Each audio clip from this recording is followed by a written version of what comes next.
Maílson, tem uma pergunta que a produção me mandou aqui nos bastidores, bem interessante. Você estava falando da sua escrita para a Chiara, né? Quem não sabe, a gente podia, na época, quando ela ainda vive, escrever para ela. Na época eu não era do movimento, mas assim, a gente sabe disso. E dentro disso, então, eu vou te perguntar uma coisa. Ela te atribuiu algum nome novo? Sim. E qual o seu trecho do Evangelho que ela te atribuiu, a sua palavra de vida? O nome a palavra de vida que ela me deu, ela colocou assim: anunciarei o teu nome aos meus irmãos e em meio à tua assembleia cantarei os teus louvores. Nossa, porra, tudo, né? Cantarei, música, anunciarei. Aí eu tive a curiosidade de olhar essa frase, se eu não estou enganado, pode ser que eu tenha entrado errado, mas eu lembro que eu fui e ela estava encaixada numa espécie de estrofe, eu acho, não lembro agora, porque faz bastante tempo, e ela estava ligada a uma frase que vinha antes, ou no contexto de meu Deus, por que me abandonaste? Está em Hebreus. Aí, exato. Então, assim, eu vi que tinha Chiara tinha essa.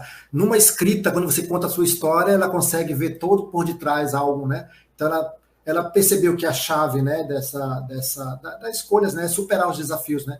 Então, assim, de você poder estar pronto a ser corajoso no sentido de não parar nas dores, não parar nos momentos difíceis e acreditar que haverá ressurreição quando você está disposto a transformar cada dor em amor, né? É Hebreus 2:12 e o Salmo 22 também, só para lembrar isso. Maílson, e o teu nome? Qual foi o que ela te atribuiu? O meu nome é Lodi, com I-D-I, que é Lodare Dio em italiano, mas a tradução é louvar a Deus. Lodi.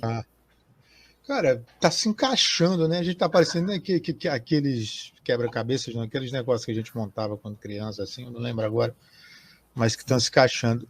Mas, agora tendo aqui algumas outras perguntas também, a primeira é, Maílson, que eu vou fazer assim, a medida do amor é o próprio amor? E há amor no sofrimento terreno? Acho que há, porque você falou de bastante amor, né? Na sua vida, nessa experiência difícil, né? Nas coisas, nos obstáculos que você encontrou enquanto adolescente e jovem. Sim, eu acho assim, eu lembro que lembra que eu falei daquela situação, né, do alcoolismo, que depois se superou, e eu lembro que eu fui na igreja para contar essa experiência na paróquia, porque eu era atuante na paróquia quando eu estava, né, quando eu voltei, né, e que aconteceu esse milagre, né, e aí eu fui contar, aí por acaso eu contei a experiência e contei a morte, o período de sofrimento, que eu fiz aquela experiência, você lembra que eu falei que eu ia lá buscar a pessoa lá na calçada, levar para casa da banda, quer dizer, foi toda uma experiência dolorosa, só que nessa vida que a gente faz, às vezes a ressurreição não é 3 dias, ela pode durar anos a ressurreição, mas a gente coloca a semente ali, né, transformando pequenas dores em amor, né. Então, eu lembro que eu fui contar essa experiência. Quando eu contei essa experiência completa, com morte e ressurreição, eu lembro que parecia que Deus tivesse me dito assim no coração: tá vendo por que você fez a pergunta para mim? Por quê? Por que essa dor? Por que morar com essa família, né? Naquelas circunstâncias, né? Então, para fazer essa experiência, para poder. Você acha, né, que essa resposta se renovou com o que você passou esse ano? Sim. Aquilo que eu, antes de dizer da experiência desse ano, né? Aquilo que eu dizia antes, né? Uma experiência de superação, ela não se improvisa, ela é fruto de várias outras experiências, né? Assim, só para dizer bem rapidamente, antes de contar a experiência agora, lembro que eu falei que nesse itinerário da nossa vida a gente é desafiado, né? Então eu lembro que nos primeiros 2 anos de vida de Focolare, né? Eu tive um grande desafio, né? Eu me apaixonei por uma colega de trabalho. Eu ia perguntar isso agora. Eu me apaixonei, e aí eu disse assim mesmo: se eu me apaixonei, significa então que eu não fui feito para essa vida, né? Então, é uma questão de lógica e objetiva, né? Bastante objetiva. Então, era muito claro para mim que, de fato, eu não fui feito para essa vida, né? E claro que existem desafios, né? Você é desafiado. E aí eu lembro que já estava tudo preparado, né? Eu vou sair, né? Não quero mais ficar, né, nessa vida. Estava decidido, até que disseram: mas olha, converse, né? Vamos conversar, vamos, né, falar sobre esse assunto, né? E eu vi que a solução, de fato, na nossa experiência, que é uma experiência coletiva, né? A experiência de santidade coletiva quer dizer que você quando tem a luz, né, na coletividade, né, quando você se abre, você é transparente, você traz à tona a possibilidade, a chance de poder obter a luz também, né? Aí eu lembro que eu fui conversar com uma pessoa, não fui aqui, eu viajei, fui para fora do país para conversar com essa pessoa, que era o responsável, né, dos focolarinos naquela época, a nível mundial, e eu lembro que ele não falou absolutamente nada, ele só disse para mim, conta a tua história para mim. Aí eu comecei a contar a minha história, aquele que eu disse no início, e o milagre que tinha acontecido, aquela coisa toda, né? Quando eu terminei, eu mesmo estava convencido, eu disse, mas Deus me fez fazer todo esse percurso, nadar esse mar, para morrer na beira, eu mesmo cheguei a essa conclusão. Obviamente que não é de uma hora para outra. Depois eu me dei uma chance de poder dizer assim, eu quero dar mais uma chance para a vocação, né? Para esse chamado que Deus me pediu. E eu lembro que demorou alguns anos até entender que Deus tivesse dito para mim, mas Maílson, quando você pediu mais uma chance, você disse que gostaria de fazer essa vida, né? Deu o teu primeiro sim, você prometeu para mim um coração livre de pessoas, né? Livre de coisas e livre de si mesmo. Só que, na verdade, livre de pessoas, você fez só uma promessa, mas você não tinha namorada quando você pediu para, né, poder, quando você deu o teu primeiro sim. Mas só dá quem possui, quem não possui não pode dar absolutamente nada. Então, na verdade, você não me deu absolutamente nada, você apenas fez uma promessa. Porque só dá quem não tem não pode dar. Mas agora, depois de tantos anos, nessa primeira experiência de vida de focolare, você tem algo para me dar. Tem até nome, até colega de trabalho. Lá você não me deu, você só prometeu, porque você não tinha nada para dar. Mas agora você dá. Me dá ela. Me dá essa, né? Porque, como se ele dissesse assim, eu não sou mendigo, eu não quero aquilo que te sobra. Eu quero aquilo de mais importante na tua vida. Então parecia que não era mais contraditório, mas na verdade não era uma contradição eu ter me apaixonado, mas na verdade era uma possibilidade de eu poder fazer uma reescolha. E aí eu disse sim, né? Obviamente com momentos difíceis, e a mesma coisa aconteceu no campo do trabalho. Eu trabalhei 11 anos numa empresa estatal, onde eu recebi um salário muito bom, e a um dado momento eu podia, com aquele salário, sair da vida do focolare e montar minha própria casa, tudo, né, tudo, e ver essa tentação. E, de novo, mais uma vez, né, que foi um processo rápido, mas foi longo, Deus disse para mim também, disse assim para mim, olha, mas você, quando me prometeu ser livre das coisas, você não tinha emprego. Quer dizer, tinha um emprego, mas não era nesse porte. Agora você tem. Você me dá? Então, eu percebi que as escolhas, né, de Deus, a escolha de Deus, não é uma só, são várias. E quando você é intercalado, quando você é interpelado, melhor dizendo, né, com as dificuldades, com as crises, é o momento oportuno de você poder fazer uma reescolha, que não é simples, mas eu repito, com a escolha, com a ajuda dos irmãos, da coletividade, você pode dizer sim. Então, nesse sentido, né? Então, a experiência que eu fiz, né, da Covid, por exemplo, é fruto dessa experiência, dessa trajetória de pequenas mortes e ressurreição. Eu penso que a nossa vida, no fundo, ela é composta, a nossa vida, nossa trajetória de vida, ela é composta de várias pequenas mortes. Porque tudo, para nós, é exigido várias pequenas mortes. Quando você quer amar o outro, você precisa renunciar a alguma coisa. Então, você vive a vida, na verdade, gastar a vida, esse meu desejo. Eu gostaria de gastar a vida por algo que vale a pena. Então, esse gastar a vida, muitas vezes, existe pequenas mortes. Que, na verdade, você não encontra a morte, você encontra a ressurreição. Porque quando você vive, você transforma como uma alquimia, né? A morte e a ressurreição. Então, eu penso que essas experiências eu fiz de forma coletiva, mas para mim teve um timbre muito mais individual, porque eu tive que reescolher Deus. Já a experiência de finitude que eu experimentei no hospital, eu senti que pela primeira vez, não que as outras não fossem, mas que teve um timbre coletivo. Porque a morte foi coletiva e a ressurreição foi coletiva. Explico por quê. No hospital, eu dormi, né, depois que eu acordei, sofri bastante, porque eu perdi a memória também, né, estava confuso mentalmente por causa da anestesia, por causa do sedativo, né?